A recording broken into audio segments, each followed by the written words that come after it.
The sky tore like silk on thorns. Kael, nimble-footed and bark-skinned, was racing the wind through the high branches when thunder cracked sideways, flashing green and violet. The fungal canopy convulsed, mushrooms curled inward, moss flared into blue flame. Then it came, a silver spear of fire falling not from the sky but through it, as if piercing from another world. It struck Mother's Swamp with a quake that flung Kael to the loam below. Gasping, he lay among the trembling roots as spores shimmered like golden dust. At the crater's heart a blue light pulsed, not cold, not warm, but aware. The hum in his bones whispered one truth: Mother had returned. Kael crept through steaming vines toward the impact. There, resting where no thing should rest, was the orb. Not metal, not rock. A living sphere, smooth and soft like river clay. Its surface flowed with stars, miniature galaxies swirling in silent dance. Flowers nearby had changed, chrome-petaled, glass-veined, singing in windless air. He reached out.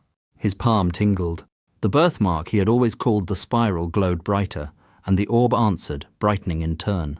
Around him the forest held its breath. No frog song, no root groan, no wind chatter. Only the slow rise of a thought that wasn't his. Welcome home, seed-born. From behind twisted reeds, Elder Nissa emerged. Her shoulders draped in dew-heavy moss, her gill frills fluttering like moth wings. You know what it is, she said. Her voice was slow stone grinding against old roots. Kael nodded, still cradling the orb. It's her. It's Mother. Nissa's eyes misted. Her voice. Her memory. Her hand reaching through time. The orb shimmered and showed a vision, brief and breathless. A starship shaped like a seed, silver tendrils glowing. She wants me to leave, Kael whispered, heart pounding. She wants you to become, Nissa replied, pressing her forehead gently to his. You were never just made for here. Morning revealed a world altered. Silver roots had grown outward from the orb in the night, lacing the swamp's dark waters with glowing veins. Creatures moved differently. Fish now shimmered translucent. Eels blinked in rhythms like Morse code. The wind carried whispers in syllables no one had taught Kael, but he understood. The twin moons hovered lower as if curious. Mushrooms once dull now pulsed softly in sleep. Even the water smelled of change, ozone and promise. Kael knelt by the orb's cradle, unsure if he should feel awe or fear. In this strange light, the swamp looked younger, or maybe more awake. Kael traced a vine growing from the seed's trail. Its skin shimmered like a motherboard, and as his fingers brushed it, images bloomed in his mind. Stars seeded across galaxies, nanites weaving skin, metal and breath together. She didn't just make Silthara, he said. She is Silthara. Nissa, watching, nodded. Her ship crashed long before us. Her body became the soil. Her dreams grew the trees. We mycelids, part flesh, part code, were her answer to the planet's questions. The orb blinked again, showing him new skies. A map. A call. His pulse followed it. She needs you to carry her dream, Nissa said softly. Kael leaned against an old memory tree. Its bark felt warm and living, its heartbeat slow and deep like a lullaby. He closed his eyes and imagined life as it had been, racing through fungal canopies, laughing with podmates, collecting starlight beetles in cupped hands. Behind his eyelids the orb's song played, melancholy, patient, true. Will it hurt? He asked, though no one stood beside him. A single copper leaf fell into his lap, shaped like a spiral. The tree did not answer in words, but Kael understood. Change always hurts, but sometimes so does staying. Stillroot Village, nestled in the reed-thick banks of the mirror water, bristled with unease. Kael walked the causeway with the orb cradled against his chest. Every eye followed him. Children whispered behind mossy trunks. Grown kin stepped back as he passed. At the council hollow, Graylin, the swiftest of his pod, now armoured in bark steel, stood before him, arms crossed. You carry her curse, Graylin said. That light brings death. Kael felt the orb warm, as if to argue. She gave us life, Kael replied. Now she gives us direction. Graylin's voice cracked like ice. Direction away from home. Maybe, Kael said, stepping closer. Or toward a new one. That evening, fireglow bloomed across Stillroot spore lamps, softening shadows. Kael sat beneath the heart tree, orb pulsing in rhythm with his own heartbeat. He dreamed aloud, of taking a few with him, of building a ship from swampwood and sunmetal, of lighting the skies with hope again. For a moment it felt real, doable. Graylin might forgive. Nissa might bless the journey. The forest might let him go. He closed his eyes, holding that vision. But dreams were soft things, and the world he knew was not. Midnight came, thick and heavy. From deep beneath the guardian tree came a groan like tectonic breath. The ancient warden rose, a construct of bark, bone, and forgotten code. Its eyes were pale suns, and its arms dragged the ground like mourning limbs. Seedborn, it said. Containment protocol initiated. Kael stood firm. Mother sent the seed. I carry her will. The warden growled. The cycle remains. Growth must not escape. It raised a great root blade. Graylin stepped between them.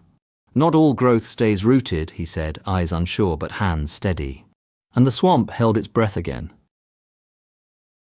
Lightning stitched the sky as the swamp convulsed. From deep beneath the fungal plains, Mother's old guardians awakened, not of bark or flesh, but chrome and grief. Towers once dormant cracked open like eggs, releasing sentinels with insect wings and roots for limbs. The warden's kin. The swamp was cleansing itself. Kael, orb in hand, fled with Graylin across collapsing bridges of bonevine. She's not destroying us, Kael cried. She's molting. Graylin gritted his teeth. Then let's not get crushed by her old skin. Behind them, Elder Nissa's voice rose in chant. Vines parted, forming a single path toward the rising sun.